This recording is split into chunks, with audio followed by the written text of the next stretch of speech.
5 समितियों का वर्णन यहाँ आ रहा है, जिसमें ईर्या समिति की चर्चा चल रही है। गाथा का प्रारंभिक पाठ करते हैं भैया। मुनराज चलते मार्ग दिन में, देख आगे की मही, प्रासुक धुरा जितनी उन्हें ही समिति या है कही। जो श्रवण है प्रासुक मार्ग पर दिन में धुरा प्रमाण आगे देखकर चलता है, उसे ईर्या समिति कहते हैं। क्या भाई? क्या कहते हैं आचार्य कुंदकुंद देव? ईर्या समिति किसे कहते हैं? जो मुनराज हैं प्रासुक मार्ग पर। प्रासुक मार्ग का मतलब ये है कि वह स्थान जीव रहित हो जाता है। सूर्य उदय होने के बाद 48 मिनट के बाद यानी वह जमीन प्रासुक हो जाती है, और सूर्यास्त के 48 मिनट पहले तक वह जमीन प्रासुक रहती है, यानी और उस पर जीवों की उत्पत्ति नहीं होती है। और दिन में विहार करते हैं। 4 हाथ जमीन को देखकर मुनराज मार्ग पर चलते हैं। क्या उन्हें वास्तव में ईर्या समिति होती है। ये व्यवहार ईर्या समिति की बात है नहीं। पदम प्रबलधाई देव मुनराज ने व्यवहार चारित और निश्चय चारित की चर्चा भी की। निश्चय चारित क्या है कि अपनी आत्मा को अपना जानना, अपनी आत्मा को अपना मानना और अपनी आत्मा में ही वास्तव में लीन रहना, उसमें चरण करना, वह निश्चय से ईर्या समिति है। जब तक मुनराजों को पूर्ण वीतराग दशा प्रकट नहीं होती है, तब तक उनकी पर्याय में व्यवहार चारित्र होता है। मैंने शुभ भाव के परिणाम होते हैं। 28 मूलगुण को पालने के परिणाम होते हैं। उसे व्यवहार से व्यवहार चारित्र कहा जाता है। देखिएगा, ये चर्चा आचार्य कुंदकुंद देव और पदम प्रबलधाई देव ने की है। अब इसी के ऊपर प्रवचन रतन चिंतामणि के माध्यम से पूज्य गुरुदेव श्री को अपन यहाँ पर पढ़ रहे हैं, उसको अपन देख लेते हैं। देखो, यहाँ कल अपन ने पढ़ा था कि मोक्ष भी परद्रव्य है। मोक्ष की पर्याय है वह परद्रव्य है। मोक्ष किसे कहना भैया? अपनी आत्मा में, अपनी पर्याय में यानी पूर्ण निर्मल दशा की प्राप्ति होना। अपना भगवान आत्मा तीनों काल पूर्णानंद स्वरूप है। ज्ञान दर्शन आदि अनंत गुणों से भरपूर है। वो शक्तियाँ पर्याय में परिपूर्ण रूप से प्रकट हो जाना, वही वास्तव में मोक्ष दशा कहलाती है। तो कल अपन ने पढ़ा था कि मोक्ष की पर्याय भी, मोक्ष भी परद्रव्य है, समझे। और अपना वो त्रिकालिक ध्रुव भगवान आत्मा वह स्वद्रव्य है। मोक्ष की पर्याय भी एक समय मात्र की है, और अपना त्रिकालिक ध्रुव भगवान आत्मा तीनों काल एक रूप रहने वाला है। इसीलिए उस पर्याय को भी परद्रव्य कहा गया है, परभाव कहा गया है। ये चर्चा कल अपन ने यहाँ पढ़ी थी। अब आगे अपन पढ़ते हैं, क्या मोक्ष भी ये है? मोक्ष भी ये है। ये मतलब वह मोक्ष यानी जो पूर्ण निर्मल दशा जो है वह पर्याय ही है। तो अब यहाँ गुरुदेव श्री उसका समाधान करते हुए कहते हैं कि हाँ, मोक्ष की पर्याय भी ही है। समझ में आई भैया? उपाधि तो अपना त्रिकालिक ध्रुव भगवान आत्मा है। पर्याय कोई भी हो, पर्याय मलिन पर्याय तो ही है ही। ऐसी विकारी पर्याय शुभाशुभ परिणाम वाली वह पर्याय तो ही है ही। यह निर्मल पर्याय भी वास्तव में ही है, क्योंकि वह पर्याय है, एक समय मात्र की है, और अपना त्रिकालिक ध्रुव भगवान आत्मा है, तीनों काल एक रूप रहने वाला है, इसीलिए वह उपाधि है। उपाधि का मतलब यह है कि आश्रय करने योग्य है, पर्याय है, लेकिन पर्याय आश्रय करने योग्य नहीं है। इसीलिए वह पर्याय चाहे मलिन पर्याय हो, चाहे वह निर्मल पर्याय हो, है केवल ज्ञान की पर्याय भी है, वह भी वास्तव में ये है, यानी आश्रय करने योग्य नहीं है। ये बात यहाँ पर अपनी चल रही है प्रश्न के माध्यम से। हाँ, मोक्ष ये है, समझ में आया भैया? उपाधि तो त्रिकाली निष्ठत्व है। उपाधि यानी आश्रय करने योग्य है। अनंत काल हो चुका है भैया, हमारी पर्याय ने कभी भी एक समय के लिए भी अपने गायक प्रभु परमात्मा का आश्रय नहीं लिया है भैया। जिस समय यह पर्याय अपने त्रिकालिक ध्रुव भगवान आत्मा का आश्रय लेती है, तब उस पर्याय में शांति सुख की प्राप्ति हो जाती है, क्योंकि अपना जो आत्मा वस्तु है वह तीनों काल सुख स्वरूप है, ज्ञान स्वरूप है, आनंद स्वरूप है। समझ में आया भैया? तो कहते हैं उपाधि तो त्रिकाली निष्ठत्व है, जो निबोध में सोई मुझ में सोई मोक्ष मजार। वह त्रिकालिक जो वस्तु है वह वास्तव में आश्रय करने योग्य है। परद्रव्य तो आश्रय करने योग्य है ही नहीं है, क्योंकि परद्रव्य तो परद्रव्य है ही। समझ में आया? लेकिन अपना जो त्रिकालिक ध्रुव भगवान आत्मा वही वास्तव में उपाधि है, और उसमें जो भी परिणमन होता है वह परिणमन आश्रय करने योग्य नहीं है, वह वास्तव में ही है। आगे बात समझ में है? शरीर और शरीर से संबंधित जितने भी चेतन अचेतन पदार्थ हैं भैया, उनकी तो क्या बात कहें। यहाँ तो आचार्य भगवंत हमें यह समझाते हैं कि पूर्ण निर्मल पर्याय भी है, क्या वह आश्रय करने योग्य उपाधि नहीं है। अपना जो त्रिकालिक ध्रुव भगवान आत्मा जो सिद्ध की सामर्थ्य वाला है, अनंत शक्तियों का भंडार है, ऐसा गायक प्रभु परमात्मा ही वह वास्तव में उपाधि है। समझ में आया भैया? उपाधि का मतलब क्या है? आश्रय करने योग्य है। कहते हैं हाँ, मोक्ष ही है, उपाधि तो त्रिकाली निष्ठत्व है। अभी पंचम काल में मोक्ष तो है ही नहीं है। समझ में आया? पंचम काल में मोक्ष तो है ही नहीं है। संवर निद्रा होते हैं तथापि वे भी ही है, क्या है? मोक्ष प्राप्ति का जो उपाय है संवर निद्रा है भैया। संवर निद्रा का यहाँ पर पंचम काल में इसका निषेध नहीं है। मोक्ष की पर्याय यहाँ पर अपने इस कर्म भूमि में नहीं है, समझेंगे आप? अन्य जगह तो है। कहाँ पे? विदेश क्षेत्र वगैरह में। दो इस पे जोड़ दो। कौन है? इंदौर आंटी लिखा है। दो इंदौर संतोष आंटी देख लो। समझ में आया भैया?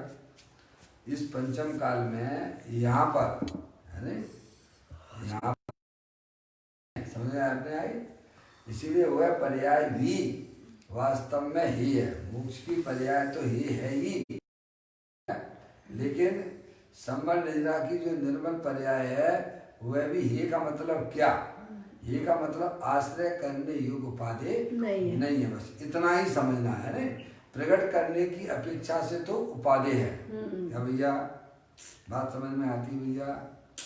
है प्रकट करने की अपेक्षा तो वो उपाधि है, लेकिन आश्रय करने की अपेक्षा से वह निर्मल पर्याय ये है। और अपना त्रिकालिक ध्रुव भगवान आत्मा परम उपाधि है। क्या समझ में आई भैया? वह आश्रय करने तीनों काल उपाधि है। समझने आप देखिएगा। तो यहाँ ये कहा जा रहा है कि उपाधि तो त्रिकाली निज तत्व है। अभी पंचम काल में मोक्ष तो है नहीं है, संवर निद्रा होते हैं। समझ ना? संवर निद्रा का निषेध नहीं है। समझ ना? पर आश्रय करने का निषेध। हाँ, तथापि वे भी है, क्योंकि वो पर्याय है, एक समय मात्र की है, निर्मल पर्याय है। समझ? आंशिक निर्मल पर्याय प्रकट हुई है संवर, उसकी बढ़ोतरी है। निर्जरा है नहीं, लेकिन वह पर्याय भी हे है। हे का मतलब वह देखने लायक नहीं है, आश्रय करने लायक नहीं है, समझ, इग्नोर कीजिए आप।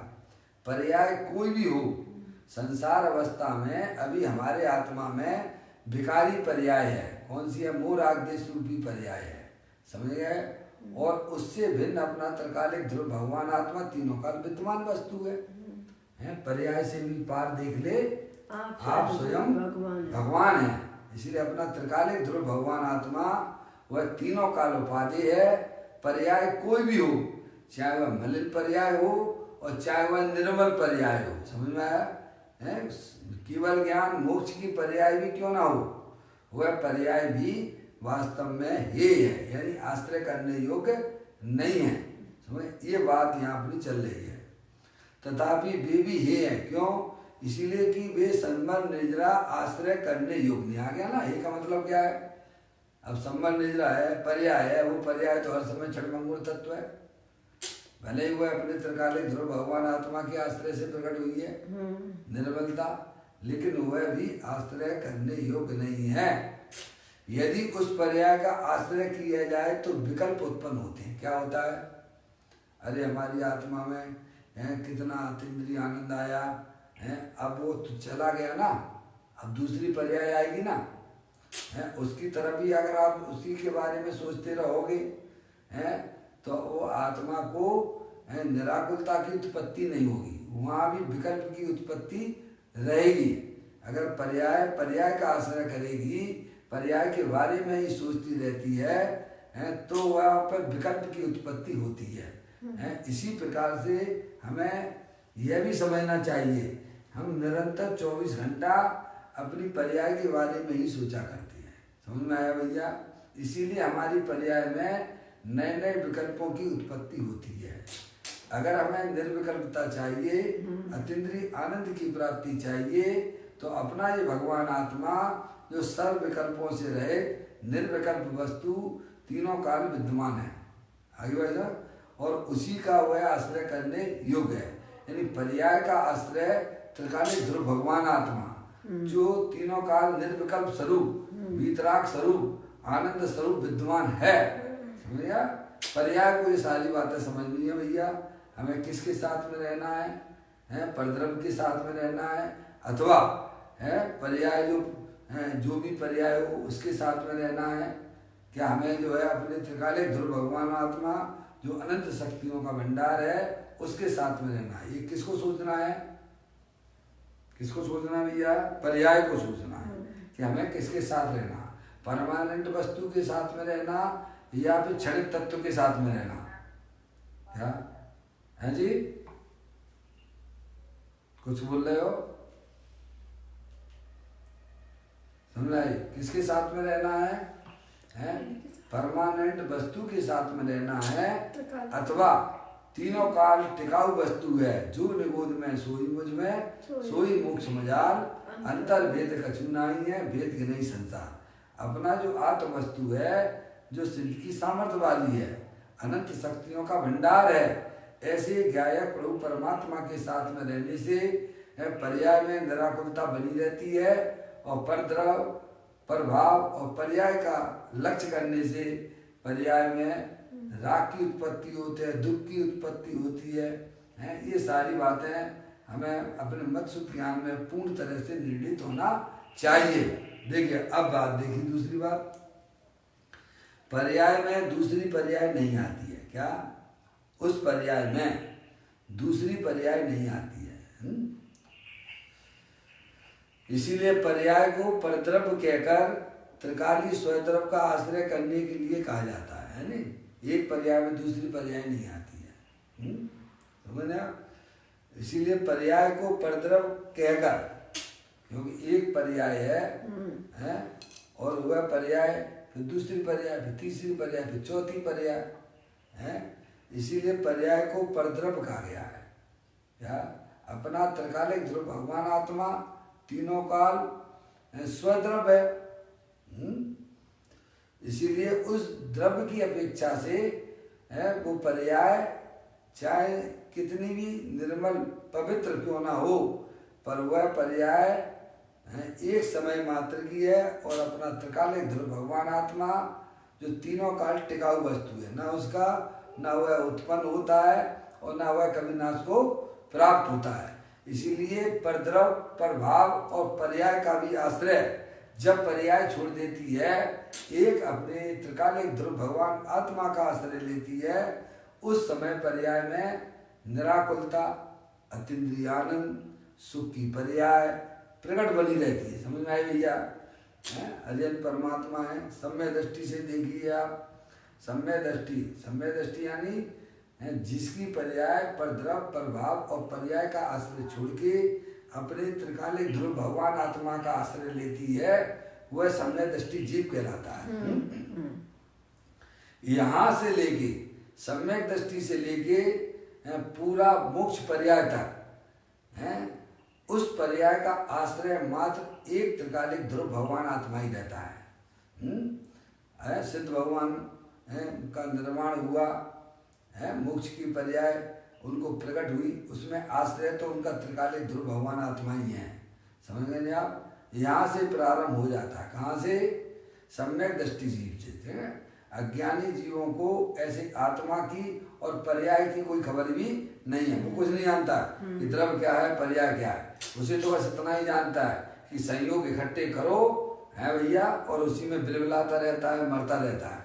समझ में आया? ना उसे आत्मा की खबर, ना आत्मा के साथ में रहने वाले कर्मों की खबर, और ना कर्मों के उदयों का पता, और ना उसे पर्याय का पता। समझ में आया भैया? जिसे परद्रव्य की रुचि है, वास्तव में उसे अपनी पर्याय के बारे में भी यथार्थ ज्ञान नहीं है। देखिए, तो कहते हैं पर्याय को परद्रव्य कहकर त्रिकाली स्वद्रव्य का आश्रय करने के लिए कहा जाता है। इस त्रिकाली स्वद्रव्य के आश्रय से नवीन शुद्ध पर्याय प्रकट होती है। हर समय नई नई पर्याय उत्पन्न होती है। अपना जो गायक प्रभु परमात्मा है, जो अनंत शक्तियों का भंडार है, उसके आश्रय से नवीन नई नई पर्याय उत्पन्न होती है, निर्मल पर्याय। वैसे भी इस आत्मा को अपन विचार करते हैं, आपको भी, हमको, सबको भैया रोजीना नया नया खाने को मिलता है तो अच्छा लगता है। वही का वही पुराना रख दो तो क्या कैसा हो जाता है हमारा आपका? रोजीना की रोजीना वही आप रोजीना की रोजीना रोटी बनाते रहते हो। कुछ बढ़िया चीज बनाया करो ना भैया। समझ में आया? तो आचार्य भगवान कहते हैं तुम्हें नया नया पर्याय में अतीन्द्रिय आनंद चाहिए तो अपना त्रिकालिक ध्रुव भगवान आत्मा का कभी साथ नहीं छोड़ना है। क्या भाई? चाहे तो है प्रत्येक जीव को नया नया नए नए लोगों से मिलने की इच्छा, नया नया भोजन खाने की इच्छा और नए नए संयोग इकट्ठा करने की इच्छा है भैया। उनमें कहीं भी आत्मा का सुख नहीं है। तुझे अगर नया नया आनंद चाहिए, नया नया सुख चाहिए, तो अपने त्रिकालिक ध्रुव भगवान आत्मा के पास में चले जाओगे तो नवीन नवीन नई नई पर्याय अतीन्द्रिय आनंद की आपको प्राप्त होती रहेगी। है भैया? देखो यहाँ ये कहती है त्रिकाली स्वद्रव्य के आश्रय से नवीन शुद्ध पर्याय प्रकट होती है। अशोक भैया लाइन पर होना। अशोक भाई आवाज आ रही बराबर? अरे हाँ, देखिए क्या कहते हैं, स्वद्रव्य के आश्रय से। स्वद्रव्य यानी क्या? स्वद्रव्य यानी का अपना जो त्रिकालिक ध्रुव भगवान आत्मा, जो निगूढ़ में सोई मुझ में सोई मोक्ष मजा है भैया। अंतर भेद कछु नहीं है। सिद्ध भगवान के पास में अपना उनका स्वद्रव्य है, अपने ज्ञानादि अनंत शक्तियां उनके पास में विद्यमान है भैया। सभी के आत्मा के पास में वह तीनों काल टिकाऊ वस्तु है भैया। ऐसा सुख स्वरूपी भगवान आत्मा, अनंत शक्तियों का भंडार, वह वास्तव में वह मैं हूँ है। ये टिकाऊ वस्तु जो है ये सबके पास में है, लेकिन अज्ञानियों को अपने आत्मा की खबर नहीं है। इसीलिए वह परद्रव्य को ही अपना स्वरूप समझ के है भैया अनंत काल उसमें निकाला है। लेकिन अब जिन्हें देव परमात्मा के द्वारा दिव्य ध्वनि में आया है कि प्रत्येक आत्मा अनंत शक्तियों का भंडार है क्या भैया भगवान है, ईश्वर है, हम भगवान को पता नहीं कहाँ का ढूंढते फिरते हैं, है भैया। आगे बात समझ में। अरे आत्मा तो स्वयं ही भगवान है ना भाई। कई उदास रहे प्रभु कारण, कई कहीं उठ जाए कहीं के, कई पहाड़ चढ़े चढ़ चीके, कई कहें प्रभु भेंट जमी के, पर मेरो धनी नहीं दूर देशांतर, मोही में मोह सूजन भी के। यानी हम भगवान को पता नहीं कहाँ कहाँ ढूंढते फिरते हैं। संवेशकर जी पे अपने भगवान है ना भैया, हैं बोलो है कि नहीं है? अपना तो अपने पास है, और अपने पास हमेशा बना रहता है, जिसकी हमें कोई खबर ही नहीं है। चलो भैया गिरनार जी, चलो भैया संवेशकर जी, चलो भैया सोनागिर जी, समझ में आया भैया? वहां तुम्हें भगवान के दर्शन नहीं होंगे। तुम्हें अपने भगवान के दर्शन करना है तो सम्यक वेद ज्ञान के द्वारा, जिनवाणी माता के द्वारा सच्चा ज्ञान करके अपनी पर्याय में सम्यक वेद ज्ञान की उत्पत्ति करो कि शरीर रागादिक पर पदार्थ वे हमारे आत्मा से अत्यंत भिन्न है। समझ भाई, मैं तो अनंत शक्तियों का भंडार ज्ञायक प्रभु परमात्मा हूँ। ऐसा भैया जहाँ श्रद्धान और जहाँ पर जो है ज्ञान सच्चा होता है, वहाँ पर्याय जो है पर का आश्रय छोड़ देती है और अपने ज्ञायक प्रभु परमात्मा के पास में आ जाती है। वहाँ अपने भगवान के दर्शन होते हैं। अरे अपने भगवान के दर्शन नहीं होते हैं, उसमें अनंत सिद्ध परमात्मा के दर्शन होते हैं, अनंत अजय परमात्मा के दर्शन होते हैं। और मुनिराज का जीवन कैसा होता है यह बात भी हमारी समझ में आ जाती है।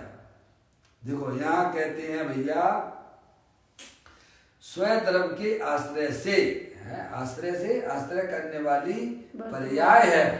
समय वर्तमान पर्याय स्वद्रव यानी परद्रव पर भावों से भिन्न, जो अपना ये शुद्धात्मा है, कैसा वो मेरा स्वरूप है। तीनों काल एक रूप रहता है।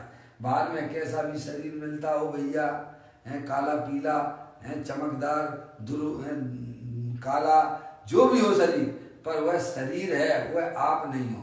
समझ में आया? शरीर अच्छा भी होगा तो क्या फर्क पड़ जाएगा आपको? समझ में? पर आपको तो सिर्फ पर ही जानना होगा, कोई निष्ठुर हो जाएगा आपका। छोड़ के जाना। शरीर बीमार है, क्या कह रहे हैं? सुनो पहले क्या कहते हैं। शरीर बीमार है तो मैं बीमार हो गया है भैया। चाहे शरीर स्वस्थ हो चाहे शरीर अस्वस्थ हो, है भाई, लेकिन आपको तो पर ही जानना पड़ेगा ना भैया। है तीर्थंकर का शरीर है कितना बढ़िया, बोलो भैया कितनी उनकी कितना शरीर का बल है। इंद्र भी आ जाए, देवगति के इंद्र भी आ जाए, देव आ जाए, पर उनकी उंगली टेढ़ी है, टेढ़ी अगर करके सीधी कोई कर नहीं सकता है, इतना उनके शरीर का बल होता है। लेकिन उसे क्या स्व जानते होंगे कि पर जानते होंगे? बस तो क्यों शरीर की इच्छा करते हो भैया? शरीर स्वस्थ हो जाए, अरे हो जाएगा, उसे पर ही तो जानना पड़ेगा ना, कोई स्वयं थोड़ा हो जाएगा। आप ऐसे ही चाहे कोई भी भिखारी पर्याय हो, कैसा भी पुण्य का पाप का परिणाम हो, है भैया, पर वह आश्रय करने योग्य तो है ही नहीं है। अरे निर्मल पर्याय, पूर्ण निर्मल पर्याय हो, है वह भी आश्रय करने योग्य नहीं है। और भिखारी पर्याय, मलिन पर्याय कैसे आश्रय करने योग्य हो जाएगी? समझ? इस प्रकार से भैया अपने वर्तमान ज्ञान की पर्याय में सम्यक वेद ज्ञान उत्पन्न करो। आश्रय करने योग्य तो अपना वह त्रिकालिक ध्रुव भगवान आत्मा है, जो कि अनंत शक्तियों का भंडार है, सुख शांति का भंडार है। ये यहाँ बताया जा रहा है। स्वद्रव के आश्रय से, आश्रय करने योग्य, आश्रय करने वाली पर्याय है। और किसका आश्रय करती है? अपनी चैतन्य वस्तु जो सिद्धि की सामर्थ्य वाली है भैया। अभी करोगे तो अभी आपको आनंद आने लग जाएगा। सही बात है, समझ में आया? तो हर समय उपलब्ध है वह भगवान आत्मा, सभी जीवों के लिए उपलब्ध है भैया। कहते हैं त्रिकाली स्वद्रव के आश्रय से नवीन शुद्ध पर्याय प्रकट होती है। अपना जो आत्म वस्तु है वह तीनों काल शुद्ध है। शुद्धता का मतलब क्या समझते हो भैया? परद्रव, पर भावों से भिन्न और अपने ज्ञानादि अनंत गुणों सहित वह शुद्ध वस्तु कहलाती है। समझ गया आप? तो कहते हैं स्वधर्म के आश्रय से नवीन शुद्ध पर्याय प्रकट होती है। क्या भैया? नई पर्याय, शुद्ध पर्याय, जो शुद्ध जाने आत्म को वह शुद्धता को प्राप्त हो। ऐसा आचार्य कुंकुम देव ने भी समय साल की 186वें नंबर की गाथा में यह बात कही है। जो अपने आत्मा को शुद्ध जानता है, शुद्ध मानता है, उसकी पर्याय में वह शुद्ध पर्याय प्रकट हो जाती है। यह आचार्य भगवंतों का मार्ग है, मुनिराजों की कही हुई बातें हैं, अरिहंत परमात्मा ने बताया है। जो पर्याय अपने त्रिकालिक ध्रुव भगवान आत्मा का आश्रय लेती है, उस पर्याय में विकारी पर्याय गायब हो जाती हैं। क्या हो जाती हैं? जैसे आपने घर में लाइट जलाई तो अंधकार रहता है क्या? गायब हो जाता है ना। कहाँ चला गया अंधकार भैया? अरे कमरे के अंधकार को भगाने का क्या उपाय है कि उसमें जो है भैया बहुत सारे नोट इकट्ठे कर दो तो गायब हो जाएगा क्या? है कितने भी संयोग इकट्ठे कर लो, क्या कमरे का अंधकार दूर हो सकता है क्या? कमरे का अंधकार अगर दूर करना है तो भैया लाइट का कनेक्शन चालू कर दीजिए। और वह लाइट का कनेक्शन कहाँ पर होगा? इलेक्ट्रिक पावर से जुड़ा हुआ होगा। समझ आया? तभी वह अंधकार दूर भागता है। ऐसे ही हमें पर्याय में होने वाले विविध प्रकार के जो दुख हैं उनको दूर भगाने का एकमात्र उपाय है कि अपना जो त्रिकालिक ध्रुव भगवान आत्मा जो अनंत शक्तियों का भंडार वाला है, ऐसे ज्ञायक प्रभु परमात्मा का जब जीव आश्रय लेता है तब उसकी पर्याय में शुद्ध पर्याय प्रकट होती है। समझ अतीन्द्रिय आनंद की पर्याय प्रकट होती है। देखो यहाँ कहते हैं त्रिकाली स्वद्रव के आश्रय से नवीन पर्याय, हर समय नई नई शुद्ध पर्याय प्रकट होती रहती है। सूक्ष्म बात है, ऐसी बात है कभी जिंदगी में सुनी नहीं है ना भैया। समझा? आचार्य भगवंतों की बातें जहाँ जंगल में उन्होंने अपनी जो है लेखनी प्रारंभ की। समझ? ये बात अरिहंत परमात्मा के यहाँ से आई हुई बातें हैं। ये बातें हमें कभी सुनी नहीं है। काम भोग बंधन की कथाओं में हमारा उपयोग लगा रहता है ना, अनादिकाल से वहीं पर रुक के पड़ा हुआ है ना, और उनकी रुचि होने से पर्याय में बस कोई चला करता है। समझ में आए भैया? मोक्ष मार्ग की पर्याय आज तक सम्यक दर्शन की पर्याय हमारी आत्मा में प्रकट नहीं हुई है। क्यों? क्योंकि उस पर्याय ने कभी भी है भैया, भले वह सिद्धि की सामर्थ्य वाला भगवान आत्मा तीनों काल उपलब्ध था, लेकिन उसने कभी भी अपने त्रिकालिक ध्रुव भगवान आत्मा जो सुख शांति का भंडार है उसकी तरफ उसने कभी देखा तक नहीं है। समझ आया भैया? तो पर्याय में कैसे भैया सुख की पर्याय प्रकट होगी? जहाँ सुख भरा हुआ है वो आप देखते नहीं है, उसका आश्रय लेते नहीं है। भैया शक्कर भले ही मीठी होती हो स्वभाव से, लेकिन जब तक हम जिह्वा पे नहीं रखेंगे तब तक हमें मीठे का स्वाद आता नहीं है। समझ में आया? अगर शक्कर का स्वाद लेना है, मीठे का स्वाद लेना है तो उसे आपको अपनी जिह्वा पर रखना ही पड़ेगा। अगर हमें इसी प्रकार से अगर हमें अपनी पर्याय में अतीन्द्रिय आनंद की प्राप्ति चाहिए तो है भैया, जे त्रिवन में जीव अनंत सुख चाहे दुखते भयवन। प्रत्येक जीव सुखी होना चाहता है पर्याय में, लेकिन उसे अपने आत्म स्वरूप का ज्ञान न होने से वह पर्याय निरंतर दुख रूप से परिणमन कर रही है। तो यहाँ कहते हैं स्वद्रव के त्रिकाली स्वद्रव के आश्रय से नवीन शुद्ध पर्याय प्रकट होती है। सूक्ष्म बात है क्या? ये बात है सूक्ष्म है, क्योंकि कभी भी हमने इस प्रकार की चर्चा ध्यान से रुचि से सुनी नहीं है। समझ में? द्रव पर्याय की चर्चा कभी हमने जानी नहीं है भैया। पर द्रव पर्याय के बिना हम कभी रहते हैं क्या? कभी सोचा है कभी जिंदगी में? समझ में? आत्मा द्रव पर्याय के बिना रहता है क्या?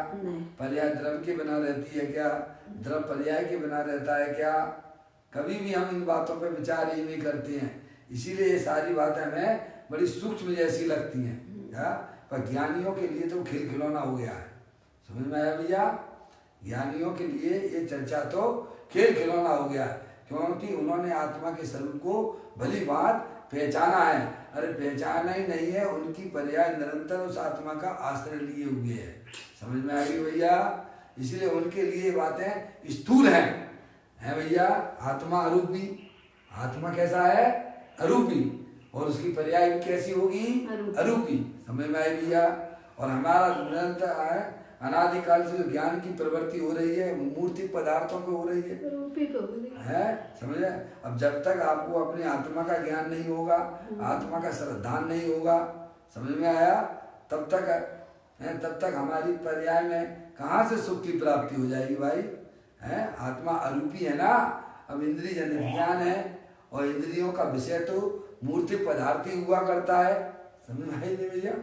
ये हमारे साथ में थोड़ी इस प्रकार की दिक्कतें अनादि से चली आ रही हैं। जब यह जीव जिन्हें देव परमात्मा की वाणी को रुचि पूर्वक सुनता है कि आत्म वस्तु जो है अरूपी प्रदेशों का पुंज, प्रसिद्ध ज्ञान आदि गुणों का धारी, अनादि निरंतर वस्तु वह चेतनेश्वर है, वो मैं हूँ, और वह शरीर रागादिक से तीनों काल भिन्न है भैया। तब वह पर्याय समझदार होती हुई पर द्रव प्रभावों का लक्ष्य छोड़ती हुई एकमात्र अपना जो त्रिकालिक ध्रुव भगवान आत्मा जो सुख शांति का भंडार है, वहां पर वह का समय उसका आश्रय ले लेती है।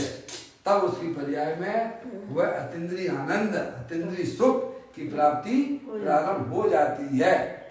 तो कहते ये बात बड़ी सूक्ष्म बात है भैया। इन बातों को हमें अपने जीवन में अवश्य समझना ही चाहिए। आहा, यहाँ तो मुद्दे की रकम है, समझ आया भैया? मूल बात की जाती है ये पूजा करो, भक्ति करो, है भैया, स्वाध्याय करो, ये बात तो परिलक्षी परिणाम है। उसमें आत्मा का सुख नहीं है। आत्मा का सुख तो स्वलक्ष्य के द्वारा ही होता है। लौकिक में भी ये कहावत है, पराधीन सपने सुख नहीं है। पराधीन वृत्ति वाला कभी भी जिंदगी में सुखी नहीं हो सकता है, और स्वाधीनता ही सुख स्वरूप है भैया। तो एक तो कहते मुद्दे की बात है, अर्थात ध्रुव आत्मा की बात है। उस ध्रुव को ध्येय बनाता है। किसको बनाते हैं? ज्ञान की पर्याय अपने त्रिकालिक ध्रुव भगवान आत्मा को ध्येय बनाती है। उसे ध्रुव उपाधि है, पर्याय नहीं। समय पर्याय को पर्याय उपाधि नहीं, पर्याय क्षण भंगुर तत्व है। एक समय के बाद दूसरी पर्याय नई उत्पन्न होती है, फिर नई उत्पन्न। संसार अवस्था में भी नए शुभाशुभ परिणाम हर समय उत्पन्न होते हैं, पर जिसके जो पर्याय के पीछे जो त्रिकालिक ध्रुव भगवान आत्मा है, वो तीनों काल स्थायी वस्तु है। समझ में आया भैया? चाहे मलिन पर्याय हो, चाहे वह निर्मल पर्याय हो, वह पर्याय मात्र एक समय मात्र की होती है, और वह पर्याय भी नवीन हुआ करती है। क्या भैया? संसार में, संसार अवस्था में भी हर समय शुभाशुभ परिणाम भी नए होते हैं, जो कि परिचय के लक्ष्य से होने वाले भाव हैं। अब यहाँ जब आत्मा का ज्ञान होता है, आत्मा का श्रद्धान होता है, और आत्मा में यह पर्याय जब लीन होती है, तब उस पर्याय में नवीन पर्याय है। कौन सी? सिद्ध निर्मल पर्याय। नवीन पर्याय का मतलब क्या यहाँ लेना? मोक्ष मार्ग में निर्मल पर्याय है। समझ में आया? पर के लक्ष्य से मलिन पर्याय उत्पन्न होती है, नवीन, और स्वभाव का आश्रय लेने पर निर्मल नवीन पर्याय हर समय नई उत्पन्न होती है। इसीलिए ज्ञानी पर्याय की तरफ से बिल्कुल अपने दर्शन ज्ञान चारित्र को मोड़ लेता है, और अपने गाय प्रभु परमात्मा का निरंतर आश्रय लिए रहता है। कहते हैं लप की गाय गुनौदे खाए, दौड़ी महुआ तले आए। एक बार गाय जो है महुआ के पेड़ के नीचे, वो क्या बोलते हैं उसे आप, फल होता है ना गूदर का, उसको खा लेती है। तो उसकी फिर वह गाय निरंतर उधर ही भागती है। उसी को उसे अच्छा लगता है, गूदर को खाने में अच्छा लगता है उसे। चाहे वह उसका मालिक कितना भी रोके, लेकिन वह उस फल को खाने के लिए निरंतर उसका मन वहीं लगा रहता है। अगर उसका मालिक उसे बांध भी देगा ना, समझ में आया, तो भी उसका मन उस गुनौदे खाने के लिए तड़पता रहता है। समझ में आया? क्योंकि उसने उस टेस्ट को चखा है। ऐसे ही अपनी जो पर्याय है भैया, एक बार जिस पर्याय ने अपना त्रिकालिक ध्रुव भगवान आत्मा का आश्रय ले लिया है, अब वह पर्याय कैसे भी है भैया, कैसा भी भैया कर्म के उदय में वह पर्याय भले ही का ऐसा तीव्र पाप के कर्म के उदय में बैरमुख हो भी जावे, लेकिन वह जानती है कि ये वास्तव में पर सन्मुखता रहना हमारा कोई स्वरूप नहीं है। हमें तो वही चैतन्य प्रभु परमात्मा जो सुख शांति का भंडार है, उसने एक बार जिसने चख लिया है वह नियम से मोक्ष पर्याय प्रकट करने वाला है। भले ही थोड़ा बहुत समय लग जाए भैया, अर्धप्रतिगल परावर्तन भी उस आत्मा को इस संसार में रुकना पड़े, लेकिन नियम से वह सिद्ध पर्याय अपनी पर्याय में प्रकट करेगा। समझ में आप? अरे अभी तो बाहर में मुद्दे की रकम पड़ी रह गई है और ऊपरी ब्याज की बातें चलती रहती हैं। समझ में आया भैया? अपने त्रिकालीन ध्रुव भगवान आत्मा की बातें आपको बहुत कम सुनने को मिलेंगी भैया, जबकि आचार्य भगवंतों ने, मुनिराज ने हर समय हर गाथा में उसी को मुख्य करके वह बात की गई है। समझ लेंगे आप? अभी तो भैया ऊपर ऊपर की बातें, भगवान की पूजा कर लो, भगवान की भक्ति कर लो, समझ में आया भैया, दान दे दो, कमरा बनवा लो, मूर्ति को पधरवा लो, ये बातें आपको ऊपर ऊपर की मिलेंगी धर्म के नाम पर, लेकिन वह वास्तविक कोई धर्म नहीं है। समय वास्तविक धर्म तो अपनी त्रिकालिक ध्रुव भगवान आत्मा जो अनंत शांति ज्ञान का सुख का भंडार है, उसका आश्रय लेने पर ही हमारी पर्याय में अतीन्द्रिय आनंद की प्राप्ति होगी। ये मूल मुद्दे की बात है। सही बात है। अज्ञानी को पूंजी अर्थात पूर्णानंद स्वरूप अखंड आत्मा जो कि ध्रुव द्रव्य है वह दृष्टि में नहीं आया। समझ में आया? और ब्याज में अर्थात शुभ भाव में ही वह रुक गया। समझ गया? कहाँ रुक गया? शुभ भाव। समझ गया भैया? शुभ भाव का मतलब तो यही होता है ना, भगवान की पूजा है, भक्ति है, स्वाध्याय है, और क्या है? दान देना है, परजीवों की रक्षा का परिणाम है, 28 गुणगुण पालने का परिणाम, वह भैया शुभ भाव है और अपने आप को उससे धर्मात्मा समझता है। समझ में आया भैया? ये हमारी बहुत बड़ी अज्ञानता है।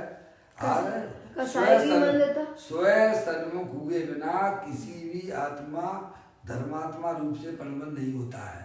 समझ में आया भैया?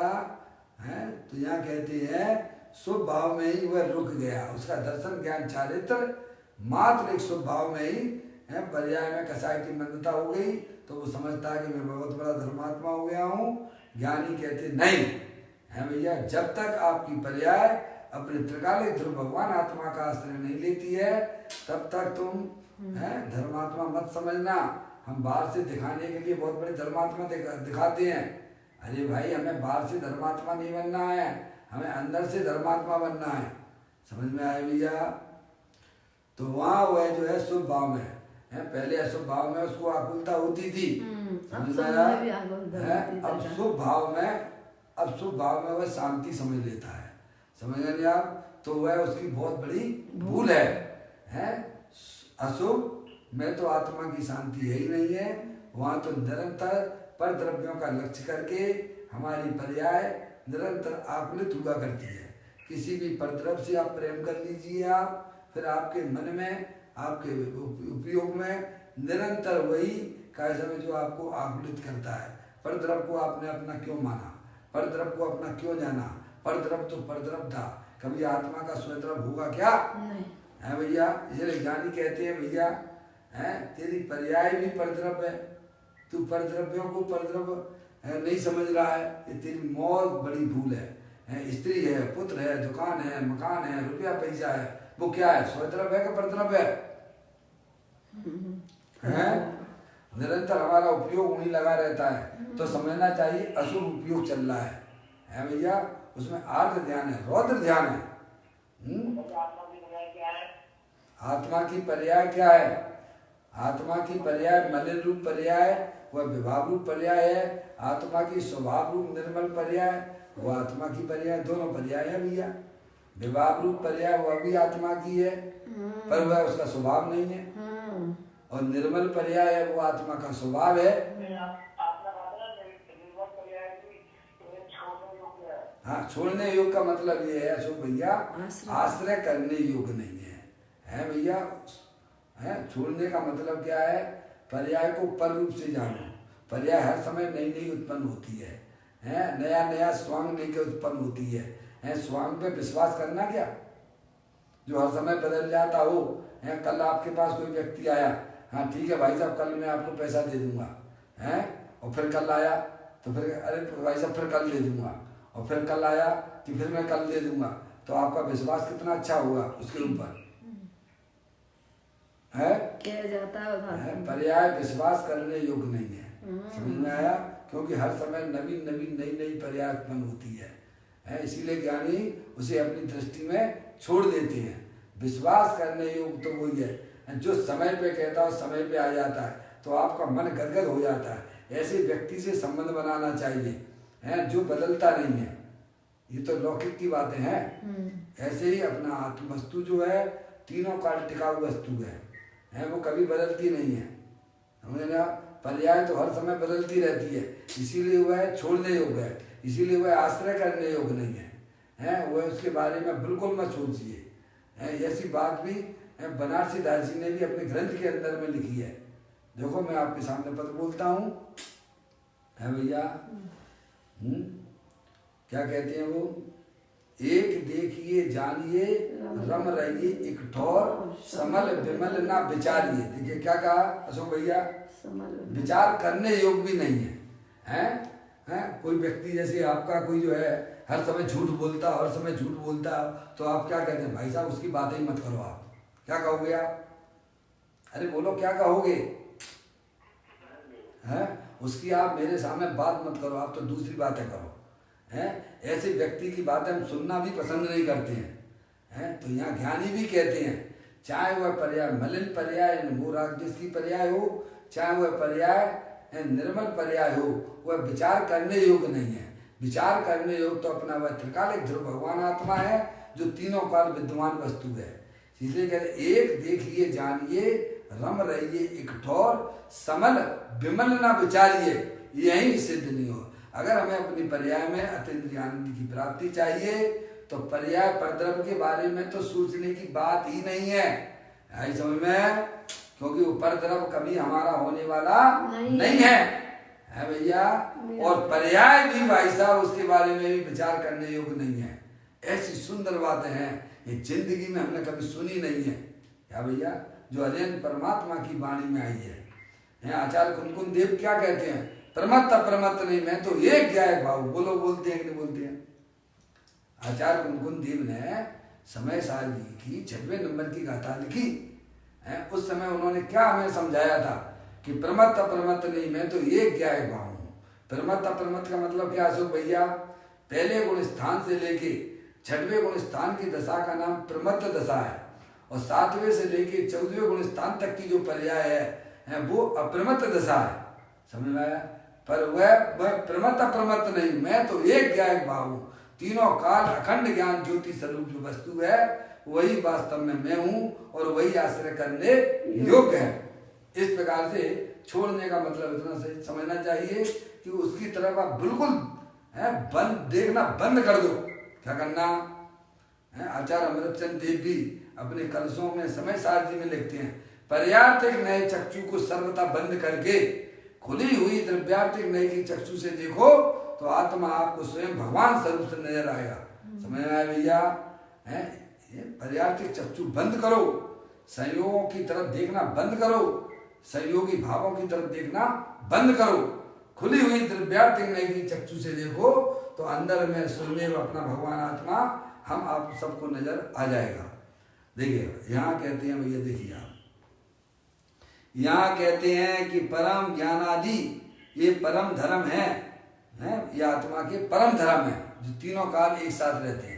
ज्ञान है, दर्शन है, सुख है, वीर है, प्रभुता है, विभुता है, जीवत्व शक्ति, चित्त शक्ति, दृष्टि शक्ति, ये आत्मा के धर्म है, ये आत्मा की वास्तविक चीज है, ये मूल रकम है आत्मा की। ये परम धर्म है, क्योंकि आत्मा ने उन्हें धारण कर रखा है। इसके बिना आत्मा रहता ही नहीं। आत्मा में से ज्ञान निकाल लो तो आत्मा रहेगा क्या? वो प्राण है उसका। जैसे शक्कर में से मिठास निकाल लो तो क्या वह शक्कर रहेगी क्या? है जी, निकल नहीं सकती है, क्योंकि उसका वह स्वभाव है। सो भैया है पानी में से शीतलता का कभी अभाव किया जा सकता नहीं है। भले ही वह पानी पर्याय में कितना भी गर्म क्यों ना हो गया हो, पर पानी अपने शीतल स्वभाव को कभी छोड़ता नहीं है। ऐसे ही हमारी पर्याय में संसार अवस्था में कैसे भी आर्त ध्यान रौद्र ध्यान चलते हो, पर वह आत्मा ने कभी भी अपने स्वभाव को कभी छोड़ा नहीं है। समझ में आया भैया? तो ऐसा बात बताते भैया, क्योंकि आत्मा ने उन्हें धारण कर रखा है, किनको? अपने परम शक्तियों को, अपने जो है ज्ञान दर्शन आदि है जो अनंत गुण है, उसको आत्मा कभी छोड़ सकता नहीं है। और जिस दिन छोड़ दे समझ ले उस समय आत्मा का खात्मा हो जाएगा, पर वह पॉसिबल ही नहीं है। धर्म के अभाव में धर्मी रहता नहीं है। कहते हैं क्योंकि आत्मा ने उन्हें धारण कर रखा है। वस्तु में ज्ञान दर्शन चारित्र आदि ऐसे अनंत धर्म है, एक नहीं है, अनंत धर्म है भैया। अनंत धर्मों का यह भगवान आत्मा स्वामी है, इसे खबर तक नहीं है। समझ गए? वो पैसे के पीछे भागा पकड़ता है भैया। समझ में? 24 घंटा बस कमाओ कमाओ कमाओ कमाओ और खाओ खाओ खाओ और निकालो निकालो निकालो, और इसके बारे में और दूसरा को सोचता ही नहीं है। ना आत्मा कमा सकता है, ना आत्मा खा सकता है और ना आत्मा निकाल सकता है। समझ में आया भैया? अपनी चैतन्य वस्तु अरूपी है, ज्ञान दर्शन आदि अनंत गुणों का भंडार है, उसके बारे में कभी हम सोचते ही नहीं है। तो आत्मा की प्राप्ति कहाँ से हो जाएगी भैया? पहले सुनो, ताई सुनो बल मन ध्यान, जो चाहो अपनो कल्याण। यही बातें सुनने लायक है। समझ में आया भैया? अपनी आत्मा की बातें ही सुनने लायक है, जो कभी नहीं सुनी है उन्हें सुनने लायक है। कहते हैं उन धर्मों की संहिता होना, यानी उनके साथ मिलन होना, उसमें एकत्व होना, वह निश्चय समिति है। निश्चय समिति क्या है? जब पर्याय अपने द्रव्य स्वभाव के साथ मिलन करती है, क्या करती है? आश्रय लेती है, तब वह द्रव्य पर्याय का जो मिलन है वह अतीन्द्रिय आनंद है। उसकी आनंद की क्या कहना भाई साहब है? तो कहते हैं वह निश्चय समिति है। गुण की पर्याय का राग के साथ एकत्र होने से खंड खंड बना होता है, दुख की पर्याय उत्पन्न होती है। समझ गए? राग की रुचि होना, राग की तरफ ही देखते रहना है भैया, उससे पर्याय में दुख की पर्याय उत्पन्न होती है। और अपना शांति भगवान आत्मा ज्ञानानंद का भंडार है, उसकी तरफ देखने से पर्याय में शांति प्राप्त होती है, अतीन्द्रिय आनंद की प्राप्ति होती है भैया। अब उस पर्याय का अंदर अनंत गुणों में एकत्र होना, अर्थात स्वयं सन्मुख होकर दिखाने, स्वयं सन्मुख होकर क्या कहते हैं? स्वयं सन्मुख होना है भैया। द्रव्य और पर्याय का ऐसा कोई खेल है, पर्याय अपने ज्ञायक प्रभु परमात्मा के सन्मुख हो। अभी अनादिकाल से पर्याय पर द्रव्य के बारे में सोचती है, पर के बारे में ही सोचती रहती है, जो कि उसके लिए अहितकारी है भैया। अब पर्याय को ऐसी समझ पैदा होना चाहिए कि भैया अनंत काल हो गया है, पर सन्मुखता करते करते उसका फल तो भैया पर्याय में दुख है। अब उसे शांति चाहिए, सुख चाहिए, अपनी प्रभुता चाहिए। तो अपना ज्ञायक प्रभु परमात्मा जो तीनों काल विद्यमान वस्तु है उसके पास चले जाओगे भैया, तो तुम्हारा आत्मा में होने वाली पर्याय कभी भी दुखी नहीं हो सकती है। ये गारंटी लेते हैं ज्ञानी। समझ में आया भैया? स्वयं सन्मुख होकर उस पर्याय का अनंत गुणों में एकत्र करना, अपने गुणों की छाए बैठ जा, बहुत दूर नहीं जाना रे। क्यों पर मैं सुख खोज रहा है, क्यों पर का दीवाना रे। अपने गुणों की छाए बैठ जा, बहुत दूर नहीं जाना रे। अरे अपना आत्मज्ञान कर लो, अपनी आत्मा को पहचान लो। हाँ जी बोला सो भैया।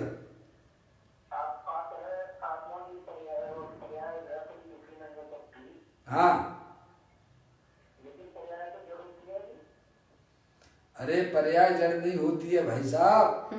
आत्मा की पर्याय अगर जड़ होगी तो आत्मा ही जड़ हो जाएगा। समझ में आया?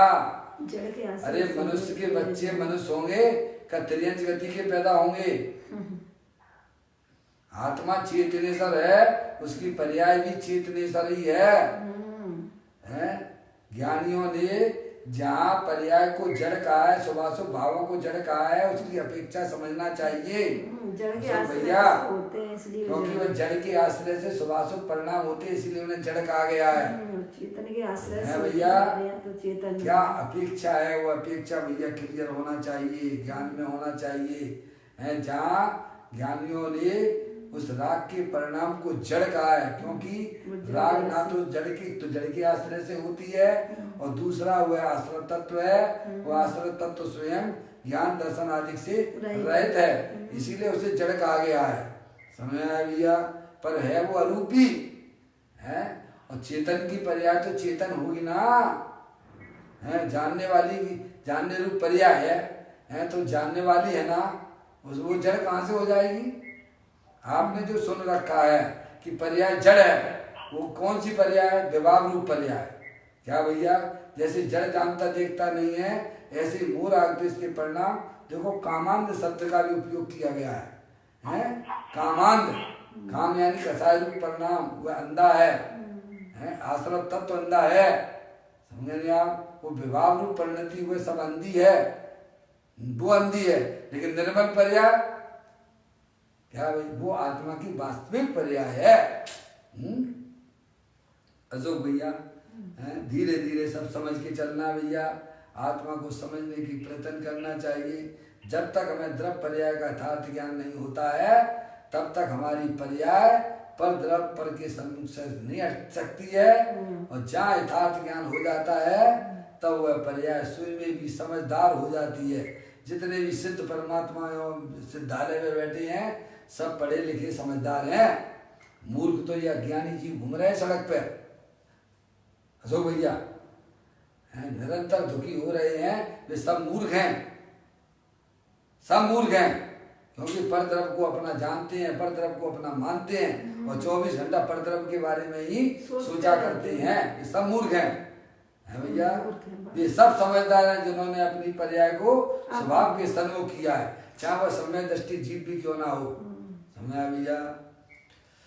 कहते हैं स्वसन्मुख होकर उस पर्याय का अनंत गुणों में एकत्व करना। क्या करना? अनंत गुणों में। अरे भाई, कोई स्त्री है, अपने अपने पति से मिलके उसको सुख नहीं होता होगा क्या? सोचिएगा, है उसका पति कई वर्षों से बाहर रह रहा हो, है जब वह घर पर आता है तो उसकी कैसी इच्छा होती है। समझ में आया भैया? ऐसे ही भगवान आत्मा की जो पर्याय है, अनादिकाल से बैरमुख हो रही थी, है उसका पति चेतनेश्वर भगवान आत्मा मिला है, उसके आनंद की क्या कहना है भैया। कहते हैं स्वसन्मुख होकर उस पर्याय का अनंत गुणों में एकत्व करना, अपने भगवान आत्मा से प्रेम करना, उस भगवान आत्मा के साथ में रहना, ये पर्याय का धर्म है। क्या भैया? जैसे स्त्री का धर्म अपने पति के साथ में रहने का होता है, ऐसे ही पर्याय का धर्म है अपने त्रिकालिक ध्रुव भगवान आत्मा के साथ में रहे, उससे प्रेम करे। क्या भैया? जो अपने भगवान आत्मा से प्रेम नहीं करता है, यहाँ तो पदम परमलधारी देव पद्मनंदी पुस्तिका में यहाँ तक कह दिया गया है, जो पर्याय है पर द्रव्यों में विचरण करती है, चाहे वह परद्रव्य का विषय, शुभ अशुभ का विषय परद्रव्य है, समझे?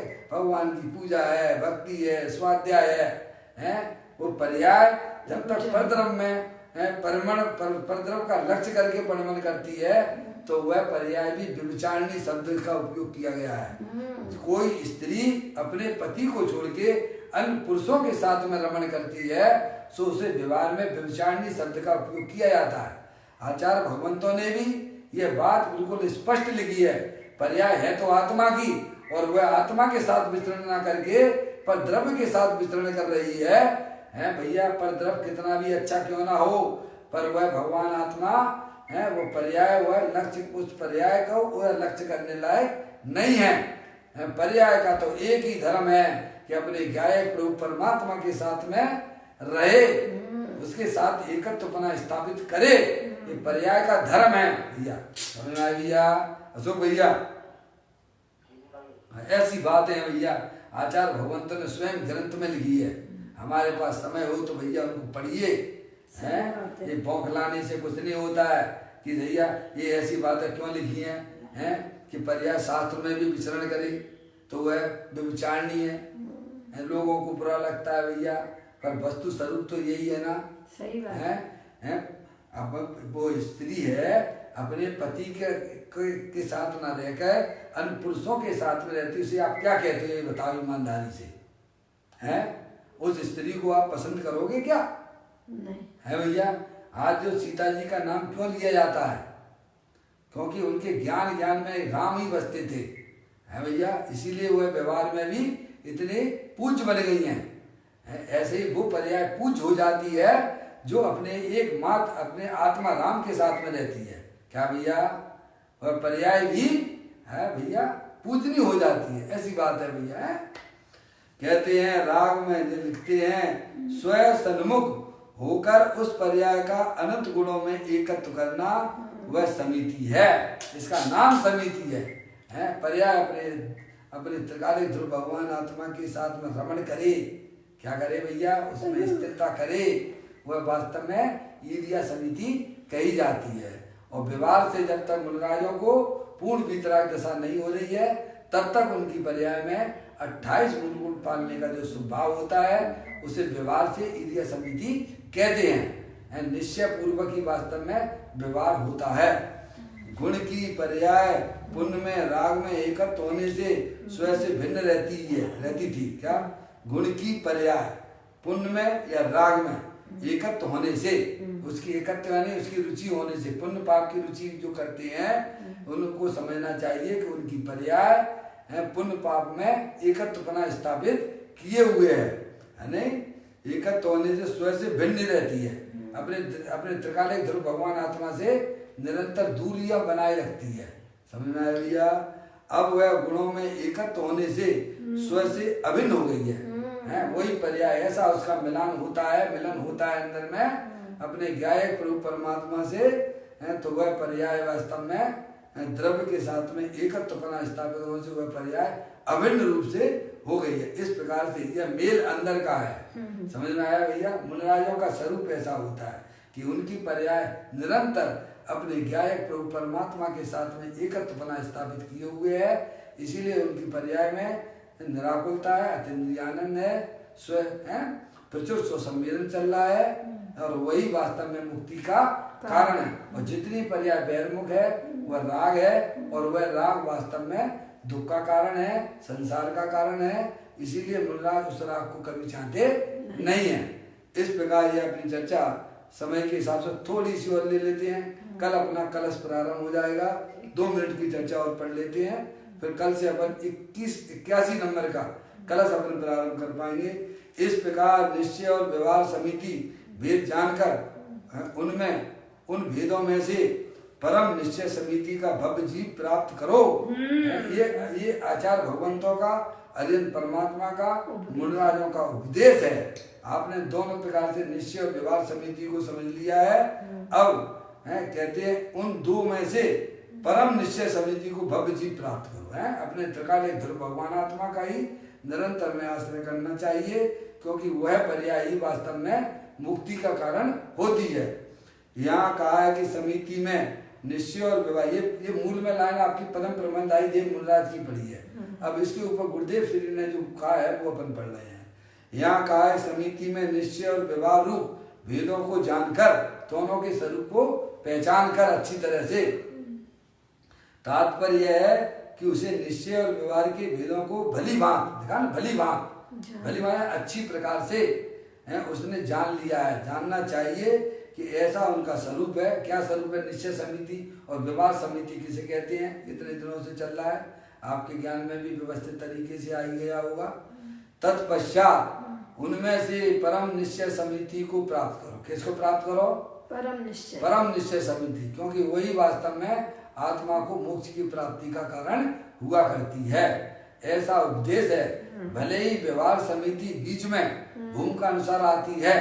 28 गुण पालने का मुनिराजों की पर्याय में वह स्वभाव चलता रहता है, लेकिन वह व्यवहार समिति हे रूप से हमारी पर्याय में होना चाहिए। तथापि प्राप्त तो निश्चय समिति को करो, ऐसा उपदेश है। है निश्चय व्यवहार दोनों मूलराज की परिणति में होती हैं, लेकिन निश्चय समिति ही वास्तव में आदरणीय है। उसको लिए हमें हमारा प्रयास निरंतर रहना चाहिए। ऐसा अजय परमात्मा का उपदेश है, ऐसा ही हमारा उपदेश आचार्य भगवंतों का है, ऐसा ही उपदेश मूलराजों का है, ऐसा ही उपदेश ज्ञानी जीव भी किया करते हैं, जो हमारे लिए हित की चर्चा है। कल अपना कलश 81 नंबर का अपन प्रारंभ करेंगे। अभी अपना समय हो गया। निज निधि निज में बताई, ये अनंत अनंत उपकार है, उसके लिए जिन वाणी माँ को वंदना सतवार है, वंदना सतवार है। 9 बार नमो काल में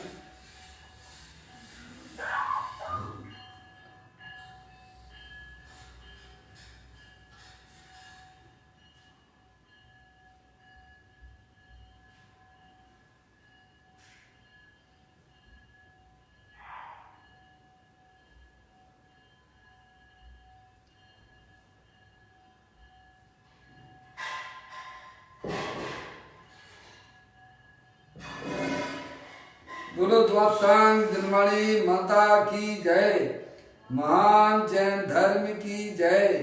सभी साधर्मी आत्मार्थी बंधुओं को सादर जय जैन भैया, जय जैन जय जैन जय जैन।